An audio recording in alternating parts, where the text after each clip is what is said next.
Hello there, how are you all doing today? Title of the book Alligators, Alligators, author Eve Bunting, illustration Diane Ewen. Alligators, alligators down in the swamp, where the river's warm and the air is damp. Alligators lying in riverbank mud, sunshine warming their cold blood. There is a sound of river coming their way. They don't get to hear it every day. Laughter and chatter and a whistle blast. The big tourist boat is coming at last. The captain stands, the big boat stops. There's a rattle of sound as the anchor drops. He points to a boy. This here is Jim. He's 10 years old and I'm proud of him. He has a talent and soon you'll see how creatures respond to his melody. Jim fingers his flute and the music rises, music that nobody recognizes.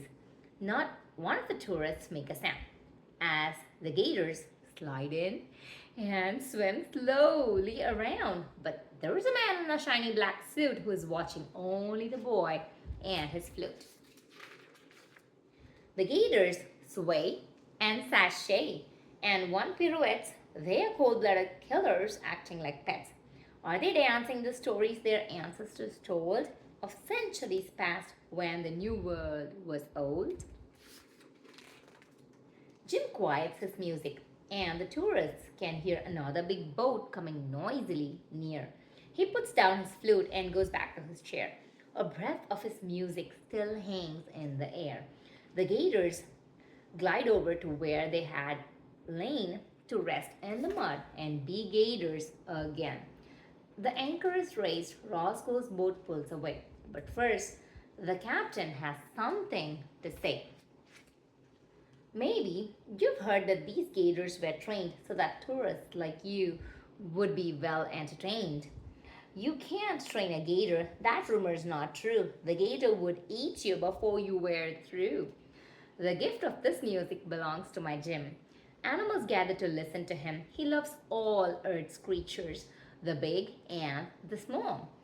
Be they savage or tame, he plays for them all. My son doesn't brag about what he can do, but he has agreed that I can tell you. I've seen wild coyotes slink up close to Jim, sit in a circle, and listen to him. The man in the suit has come up with a plan.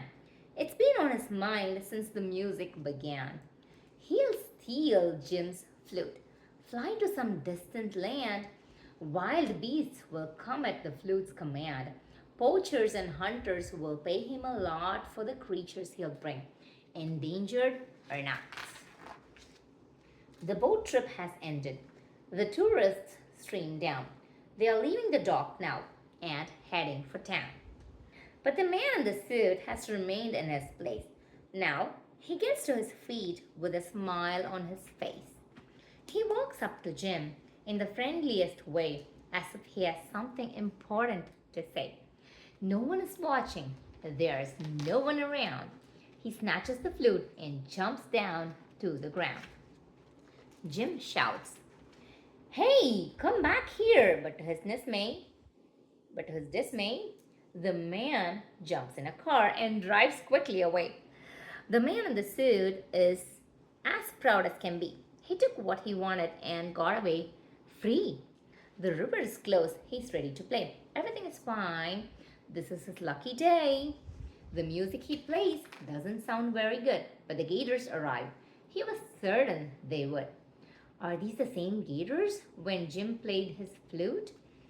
He thinks there's a chance. The gators aren't dancing. So why are they here? He's suddenly filled with a terrible fear. Then comes a splash and a slithery thud as one of the gators crawls out through the mud. The man screws his eyes shut and scrunches up tight, awaiting the pain of that terrible bite. But when nothing happens, he falls to the ground, half opens his eyes and peers all around. The gators are gone. The flute is gone too. He looks at the river and thinks it all through. They came for the flute he had stolen from Jim. They wanted the flute, but they didn't want him. Evening arrives. It's past 6 o'clock. Roscoe and Jim are still on the dock, cleaning the boat, shining it bright, making it safe for the rest of the night. The river is peaceful, sleepy and dark, reflecting the lights of the Riverside Park. Jim sees the gators. He stands up to check, and one drops the flute, so it rolls on the deck. He picks up the flute and commands us to play. The gators are waiting. They are starting to sway. They are moving together as if in a trance, slowly and softly. They are starting to dance.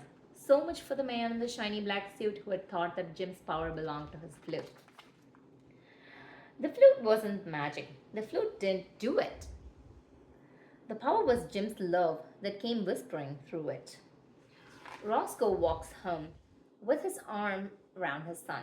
The day has been tiring, but now it is done. Strangers who notice them think it is cute that the young boy is walking and playing his flute. Then halt, amazed to see at his feet two bobcats there dancing a jig in the street. The end. Hope you enjoyed the story. See you in another book. Bye bye.